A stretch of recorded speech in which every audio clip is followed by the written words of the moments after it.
Hey there guys, it's George with ALM Fitness. Today I'm going to do a quick video about full range of motion training and why it's so important, why you should be doing it. If your goal is to tone up, gain muscle, gain some strength, then you should definitely be doing this full range of motion training. So I'm going to explain it today. First of all, what is full range of motion? Well, it is simply the maximum range of movement I'm allowed to do, or my body lets me do within a certain exercise. So for example, a bicep curl I'm going to use for this video because it's nice and simple to show you right here.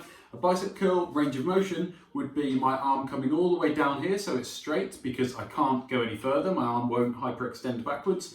And then my arm coming all the way up here to this point because I can't physically bend my arm anymore. That's the maximum range of motion. So therefore the range of motion for a bicep curl is my arm that's straight up to here, and that is the full range of motion. So you may have noticed when you go to the gym, or maybe you yourself have done it, when you're doing a bicep curl or when you're doing any movement in the gym, you might find that people, we call it cheating the exercise, or some cheat reps, for example. So what that means is they'll just do a partial range of motion like this. So they're doing the exercise, but they're not completing that full range of motion, okay? They're only doing kind of halfway movements. Now, this could be done with any exercise. You could do it with a squat when you don't go as low as you could do, or any other movement. And the problem with this is that you're not fully unlocking kind of all these strength gains, all these muscle gains that you could have if you did the full movement, right? So it is only you gaining strength in that small portion of the movement. You're not really gaining strength in the whole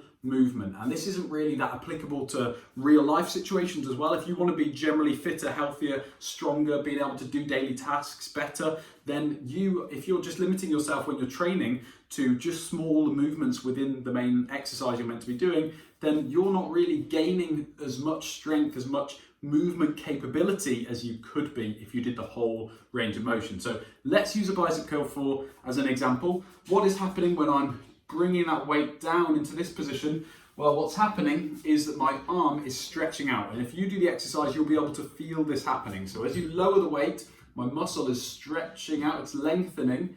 And then as I come up, imagine there's a piece of string here by my bicep.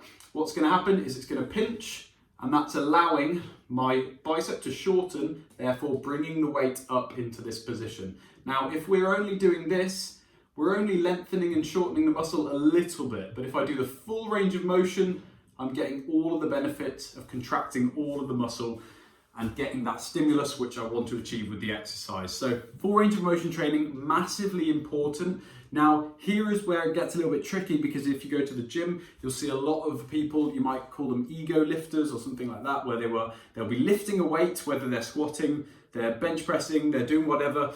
You'll see them lifting it, and they'll only be doing partial range of motion, but they'll be lifting something really heavy. And these people, that's all well and good, and you might be doing it kind of for your own ego's sake, but when it comes to actually performing and getting the most out of your training, you are much better off going lighter to be able to complete that full range of motion than going too heavy just to do half the range of motion, but just to say that you can lift heavy. So you're much better off on this side of things, going lighter, doing the full movement. So for example, if you're doing a press up, if you're doing a press up on your feet, like a normal press up, and you can only do small press ups, but you're doing it because you can say to people, I can do full press ups. Well, don't do that. Think about more going onto your knees and doing a full press up with the full range of motion. So always favor doing the full range of motion and make the weight or the exercise easier to allow you to do that, because that's going to get you much more strength gains, muscle gains, than if you were to just go really heavy but just cheat the exercise, because you're only really cheating yourself when it comes to that, and you want to get the most out of the exercise. So always think when you're doing your training, double check with yourself, am I completing this movement to its fullest range? And if the answer is no, is there anything that you're doing that may be stopping you from doing that? So am I using a weight that's a little bit too heavy for me?